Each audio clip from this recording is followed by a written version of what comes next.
pour visiter le Sénat ou pour y tenir une réunion de l'ordre de celle qui s'est tenue ce matin, il faut un parrainage et j'ai été heureux d'apporter mon parrainage.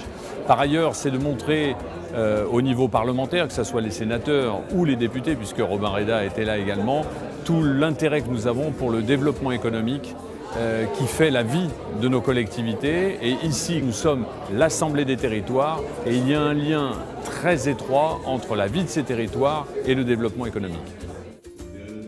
L'Essonne est une terre en pleine croissance démographique et économique.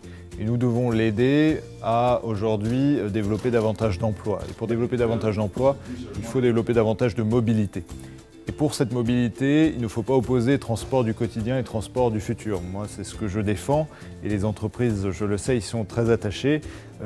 Permettre aux salariés aujourd'hui de se déplacer facilement sur le territoire de l'Essonne, c'est la rénovation des transports du quotidien, des transports en commun, des RER, de la régénération des réseaux ferroviaires, des bus, mais aussi de la route.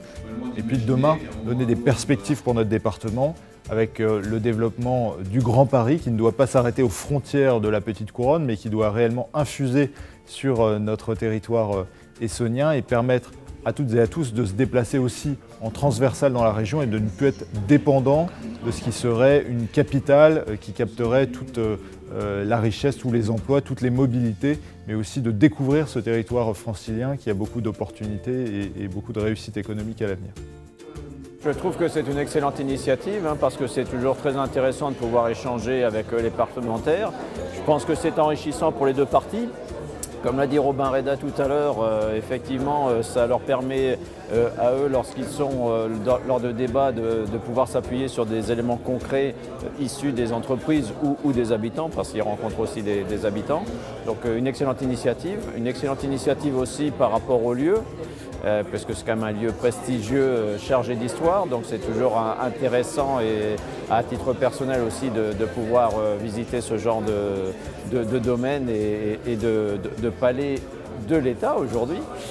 Donc voilà, donc globalement je trouve que c'est une excellente initiative. On avait en face de nous à la fois des gens qui étaient très impliqués sur le territoire et très impliqués sur ce qu'ils en maîtrisent, mais qui à la fois nous expliquaient aussi toutes les difficultés auxquelles ils sont confrontés dans le contexte actuel. Le grand enjeu véritablement de ce type de réunion, c'est de pouvoir échanger, de faire passer des messages, de comprendre la façon dont eux perçoivent la situation et voilà, de réussir à trouver des positions communes, des ambitions communes et d'œuvrer dans le même sens sur le développement de nos propres problématiques. C'est vraiment très rassurant de voir des élus se préoccuper de la vie des entreprises, de leurs attentes et avec une vraie volonté d'y répondre, de débattre. Donc c'est extrêmement rassurant pour l'avenir de voir ce genre d'attitude de députés, de sénateurs ou sénatrices, puisqu'on avait quand même la chance d'avoir 3 personnes avec nous ce matin pour échanger d'enjeux stratégiques. L'Essonne, c'est une petite France.